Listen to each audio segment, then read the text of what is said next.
When you're shopping for an amplifier, the first question to ask yourself is, how am I going to use it? Am I going to power a sub or two subs?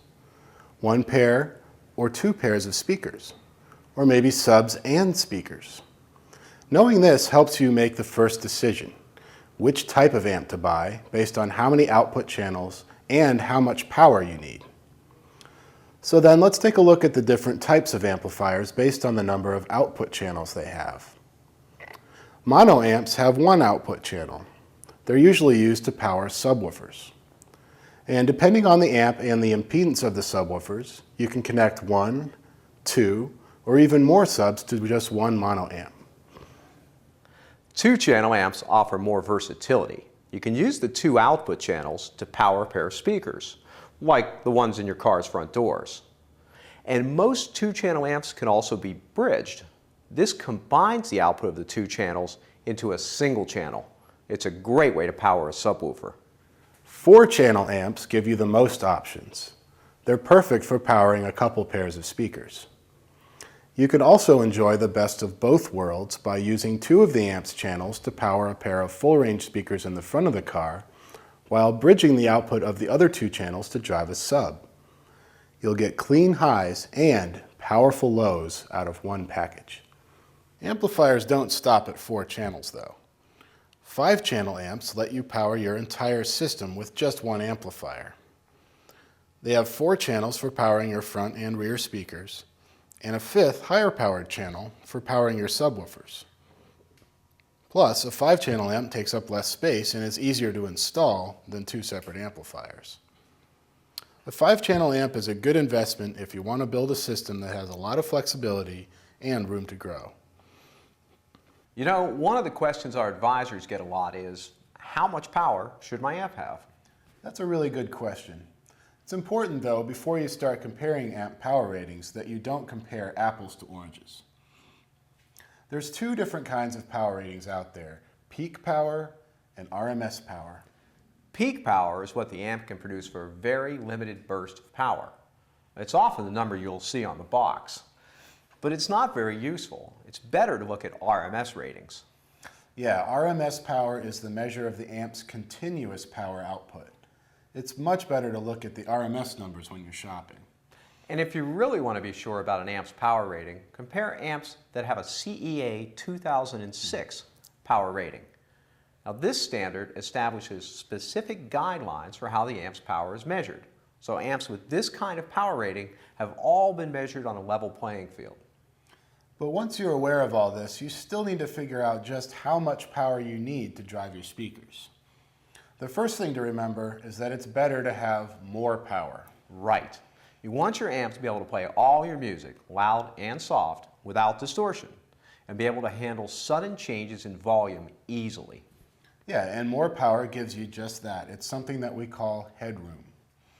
As a starting point, consider the RMS power ratings of your speakers or subs. Match, or better yet, exceed the speaker power ratings with your amplifier. For example, to get that headroom, if you have a subwoofer that handles 200 watts RMS, power it with an amp that puts out 250 watts RMS. It'll drive it cleanly and without distortion, especially when the volume is cranked, and it'll do it better than an amp with less power. More power is always better. Depending on the kind of amp you're getting and how you're going to use it, there are some features built into most amps that you should think about while you're shopping. These can include high and low pass filters, bass boosts, and speaker level inputs. High and low pass filters have an important job to do. They make sure that your amp is only boosting the frequencies that you want it to.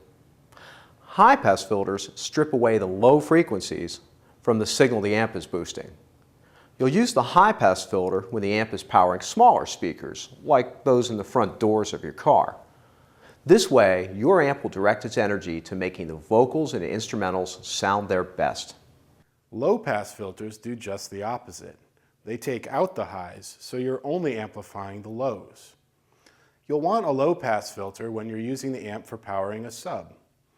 That way, the amp can concentrate its power on kicking out the low notes. We should mention one other type of filter, the subsonic filter. A subsonic filter blocks ultra-low frequencies that you can't hear from getting to the subwoofer. This lets the sub operate more efficiently. Yeah, and there's a couple other important things to look for in your filters. Some filters are variable. They let you select the frequency for the filter. Others are fixed, meaning that they limit you to a specific frequency. Variable filters let you tailor the output of your amplifier more precisely than you can with a fixed high or low pass filter.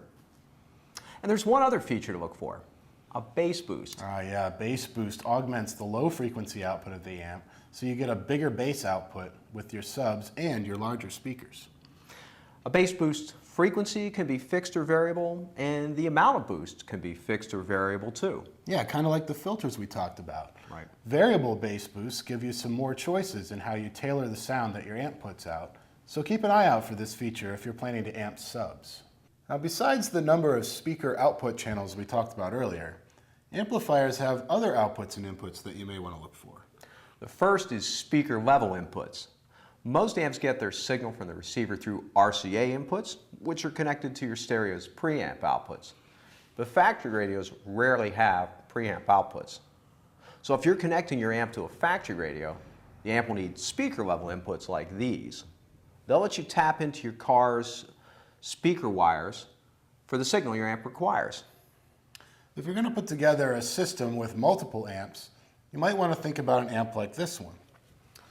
The reason is it has preamp outputs, so you can send a signal into the amp and then out again and into another amp without having to run any extra cables all the way from the stereo. Another question we hear a lot is, why should I buy a more expensive amp? What am I getting for my money? Again, a good question. To answer it, we're going to look under the hood of two amps. One is a more entry-level and affordable amp, and the other one costs a little bit more. So what are you getting for that money? Now, these are both mono amps of similar power built for driving subs. This one is an entry-level amp that's sold for about $200. It's a good amp, but right away you can see a basic generic circuit board with a lot of exposed metal traces and wires that can let noise into the system. It's got small FETs, or field effect transistors, underneath these small heat sinks that can let them heat up and create distortion. The capacitors are small and the coil is small, so you don't have a lot of reserve energy for when you crank the volume. Now over on this side, we have an amp from Rockford Fosgate priced in the $300 range. On the inside, you can immediately see what you're getting for that extra money. You've got this high-quality, custom-built circuit board tying everything together. You've got larger, beefier components throughout, and you've got this vented heatsink that goes all the way around the outside, and that's going to keep the amp running cool and much more efficiently. Overall, you're getting a better built amp, which equals better performance and better sound. But we haven't talked about one of the most vital factors in amp performance, amp wiring. Your amp depends on a steady supply of power to operate at its peak, and that's why you should invest in a high-quality amp wiring kit when you buy the amp. If you use too thin or cheap wiring to hook up your amp, you're starving it of the power it needs to do its work. Yeah, the bottom line is you're not going to get the performance that you paid for. To see all the amps we carry, go to crutchfield.com/amps and be sure to check out which wiring kits we recommend. To learn more about choosing the right amplifier, go to crutchfield.com/ampguide. And for personal one-on-one help, call 1-800-555-9408.